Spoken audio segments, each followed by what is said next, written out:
प्रिय देशवासियों, नमस्कार। हम सभी ने बीते दिनों में देश का सामर्थ्य और उसका संयम दोनों देखा है। मैं सबसे पहले भारत की पराक्रमी सेनाओं को, सशस्त्र बलों को, हमारी खुफिया एजेंसियों को, हमारे वैज्ञानिकों को, हर भारतवासी की तरफ से सैल्यूट करता हूं। हमारे वीर सैनिकों ने ऑपरेशन सिंदूर के लक्ष्यों की प्राप्ति के लिए असीम शौर्य का प्रदर्शन किया। मैं उनकी वीरता को, उनके साहस को, उनके पराक्रम को आज समर्पित करता हूं हमारे देश की हर माता को, देश की हर बहन को और देश की हर बेटी को ये पराक्रम समर्पित करता हूं। साथियों, 22 अप्रैल को पहलगाम में आतंकवादियों ने जो बर्बरता दिखाई थी, उसने देश और दुनिया को झकझोर दिया था।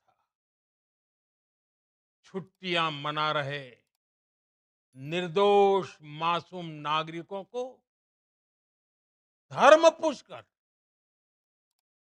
उनके परिवार के सामने, उनके बच्चों के सामने बेरहमी से मार डालना, यह आतंक का बहुत विभत्स चेहरा था, क्रूरता थी। ये देश के सद्भाव को तोड़ने की घिनौनी कोशिश भी थी। मेरे लिए व्यक्तिगत रूप से ये पीड़ा बहुत बड़ी थी। इस आतंकी हमले के बाद सारा राष्ट्र, हर नागरिक, हर समाज, हर वर्ग, हर राजनीतिक दल एक स्वर में आतंक के खिलाफ कड़ी कार्रवाई के लिए उठ खड़ा हुआ। हमने आतंकवादियों को मिट्टी में मिलाने के लिए भारत की सेनाओं को पूरी छूट दे दी और आज हर आतंकी, आतंक का हर संगठन जान चुका है कि हमारी बहनों बेटियों के माथे से सिंदूर हटाने का अंजाम क्या होता है।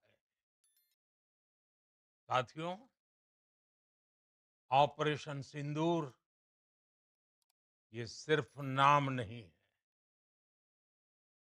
ये देश के कोटि कोटि लोगों की भावनाओं का प्रतिबिंब है। ऑपरेशन सिंदूर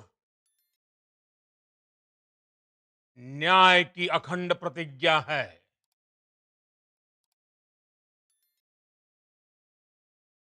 6 मई की देर रात, 7 मई की सुबह पूरी दुनिया ने इस प्रतिज्ञा को परिणाम में बदलते देखा। भारत की सेनाओं ने पाकिस्तान में आतंक के ठिकानों पर, उनके ट्रेनिंग सेंटर्स पर सटीक प्रहार किया।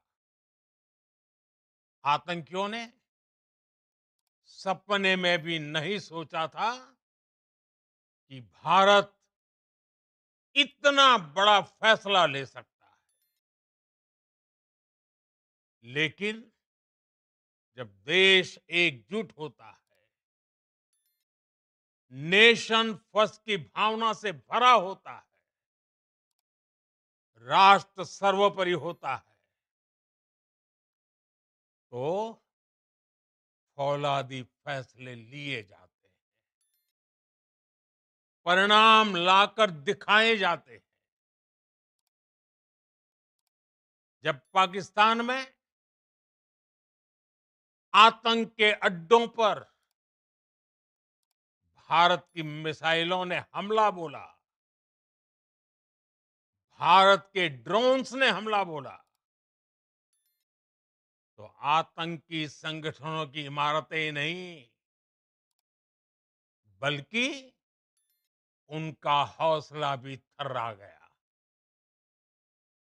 बहावलपुर और मुरिद के जैसे आतंकी ठिकाने एक प्रकार से ग्लोबल टेररिज्म की यूनिवर्सिटीज रही है। दुनिया में कहीं पर भी जो बड़े आतंकी हमले हुए हैं, चाहे 9/11 हो,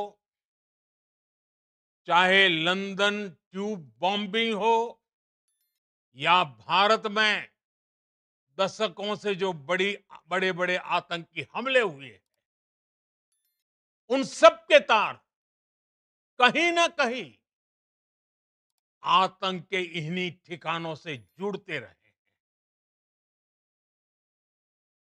आतंकियों ने हमारी बहनों का सिंदूर उजाड़ा था, इसलिए भारत ने आतंक के ये हेडक्वार्टर्स उजाड़ दिए। भारत के इन हमलों में 100 से अधिक खूंखार आतंकवादियों को मौत के घाट उतारा गया है। आतंक के बहुत सारे आका बीते 2.5-3 दशकों से खुलेआम पाकिस्तान में घूम रहे थे, तो भारत के खिलाफ साजिशें करते थे। उन्हें भारत ने एक झटके में खत्म कर दिया। साथियों, भारत की इस कार्रवाई से पाकिस्तान घोर निराशा में गिर गया, हताशा में गिर गया था, बौखला गया था। और इसी बौखलाहट में उसने एक और दुस्साहस किया। आतंक पर भारत की कार्रवाई का साथ देने के बजाय पाकिस्तान ने भारत पर ही हमला करना शुरू कर दिया। पाकिस्तान ने हमारे स्कूलों, कॉलेजों को, गुरुद्वारों को, मंदिरों को, सामान्य नागरिकों के घरों को निशाना बनाया। पाकिस्तान ने हमारे सैन्य ठिकानों को निशाना बनाया। लेकिन इसमें भी पाकिस्तान खुद बेनकाब हो गया। दुनिया ने देखा कि कैसे पाकिस्तान के ड्रोन्स, पाकिस्तान की मिसाइलें भारत के सामने तिनके की तरह बिखर गई। भारत के सशक्त एयर डिफेंस सिस्टम ने उन्हें आसमान में ही नष्ट कर दिया। पाकिस्तान की तैयारी सीमा पर वार की थी, लेकिन भारत ने पाकिस्तान के सीने पर वार कर दिया। भारत के ड्रोन्स, भारत की मिसाइलों ने सटीकता के साथ हमला किया। पाकिस्तानी वायुसेना के उन एयरबेस को नुकसान पहुंचाया, जिस पर पाकिस्तान को बहुत घमंड था। भारत ने पहले 3 दिनों में ही पाकिस्तान को इतना तबाह कर दिया, जिसका उसे अंदाजा भी नहीं था। इसलिए भारत की आक्रामक कार्रवाई के बाद पाकिस्तान बचने के रास्ते खोजने लगा। पाकिस्तान दुनिया भर में तनाव कम करने के लिए गुहार लगा रहा था, और बुरी तरह पीटने के बाद इसी मजबूरी में 10 मई की दोपहर को पाकिस्तानी सेना ने हमारे डीजीएमओ को संपर्क किया। अब तक हम आतंकवाद के इंफ्रास्ट्रक्चर को बड़े पैमाने पर तबाह कर चुके थे। आतंकियों को मौत के घाट उतार दिया गया था। पाकिस्तान के सीने में बसाए गए आतंक के अड्डों को हमने खंडहर बना दिया था। इसलिए जब पाकिस्तान की तरफ से गुहार लगाई गई, पाकिस्तान की तरफ से जब ये कहा गया कि उसकी ओर से आगे कोई आतंकी गतिविधि और सैन्य दुस्साहस नहीं दिखाया जाएगा, तो भारत ने भी उस पर विचार किया। और मैं फिर दोहरा रहा हूं, हमने पाकिस्तान के आतंकी और सैन्य ठिकानों पर अपनी जवाबी कार्रवाई को अभी सिर्फ स्थगित किया है। आने वाले दिनों में हम पाकिस्तान के हर कदम को इस कसौटी पर मापेंगे कि वो क्या रवैया अपनाता है। साथियों, भारत की तीनों सेनाएं, हमारी एयरफोर्स, हमारी आर्मी और हमारी नेवी, हमारी border security force BSF, Bharat के अर्धसैनिक बल लगातार अलर्ट पर है। सर्जिकल स्ट्राइक और एयर स्ट्राइक के बाद अब ऑपरेशन सिंदूर आतंक के खिलाफ भारत की नीति है।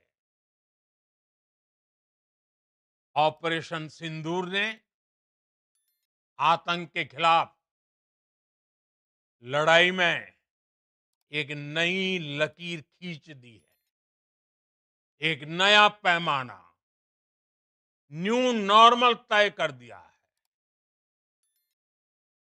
पहला, भारत पर आतंकी हमला हुआ तो मुंह तोड़ जवाब दिया जाएगा। हम अपने तरीके से, अपनी शर्तों पर जवाब देकर रहेंगे। हर उस जगह जाकर कठोर कार्रवाई करेंगे जहां से आतंक की जड़ें निकलती हैं। दूसरा, कोई भी न्यूक्लियर ब्लैकमेल भारत नहीं सहेगा। न्यूक्लियर ब्लैकमेल की आड़ में पनप रहे आतंकी ठिकानों पर भारत सटीक और निर्णायक प्रहार करेगा। तीसरा, हम आतंक की सरपरस्त सरकार और आतंक के आकाओं को अलग अलग नहीं देखेंगे। ऑपरेशन सिंदूर के दौरान दुनिया ने पाकिस्तान का वो घिनौना सच फिर देखा है, जब मारे गए आतंकियों को विदाई देने पाकिस्तानी सेना के बड़े बड़े अफसर उमड़ पड़े। स्टेट स्पॉन्सर्ड टेररिज्म का ये बहुत बड़ा सबूत है।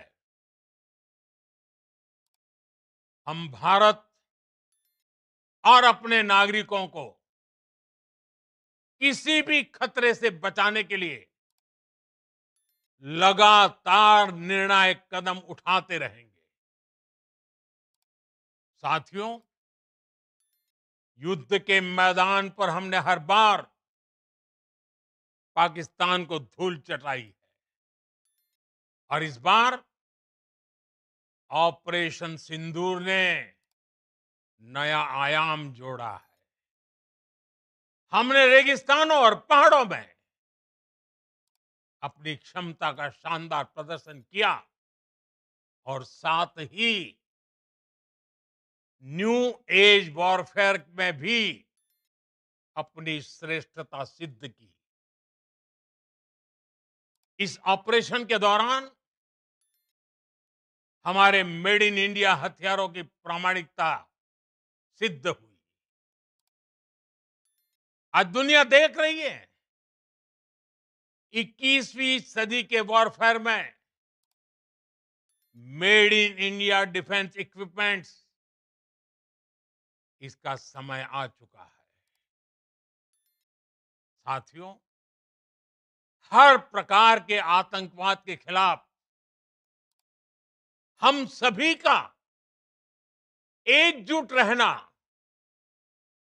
हमारी एकता हमारी सबसे बड़ी शक्ति है। निश्चित तौर पर ये युग युद्ध का नहीं है, लेकिन ये युग आतंकवाद का भी नहीं है। टेररिज्म के खिलाफ जीरो टॉलरेंस, ये एक बेहतर दुनिया की गारंटी है। साथियों, पाकिस्तानी फौज, पाकिस्तान की सरकार जिस तरह आतंकवाद को खाद पानी दे रहे हैं, वो एक दिन पाकिस्तान को ही समाप्त कर देगा। पाकिस्तान को अगर बचना है तो उसे अपने टेरर इंफ्रास्ट्रक्चर का सफाया करना ही होगा। इसके अलावा शांति का कोई रास्ता नहीं है। भारत का मत एकदम स्पष्ट है। टेरर और टॉप एक साथ नहीं हो सकते। टेरर और ट्रेड एक साथ नहीं चल सकते और पानी और खून भी एक साथ नहीं बह सकता। मैं आज विश्व समुदाय को भी कहूंगा, हमारी घोषित नीति रही है अगर पाकिस्तान से बात होगी तो टेररिज्म पर ही होगी। अगर पाकिस्तान से बात होगी तो पाक ऑक्युपाइड कश्मीर पीओके उस पर ही होगी। प्रिय देशवासियों, आज बुद्ध पूर्णिमा है। भगवान बुद्ध ने हमें शांति का रास्ता दिखाया है। शांति का मार्ग भी शक्ति से होकर जाता है। मानवता शांति और समृद्धि की तरफ बढ़े, हर भारतीय शांति से जी सके, विकसित भारत के सपने को पूरा कर सके, इसके लिए भारत का शक्तिशाली होना बहुत जरूरी है। और आवश्यकता पड़ने पर इस शक्ति का इस्तेमाल भी जरूरी है। और पिछले कुछ दिनों में भारत ने यही किया है। मैं एक बार फिर भारत की सेना और सशस्त्र बलों को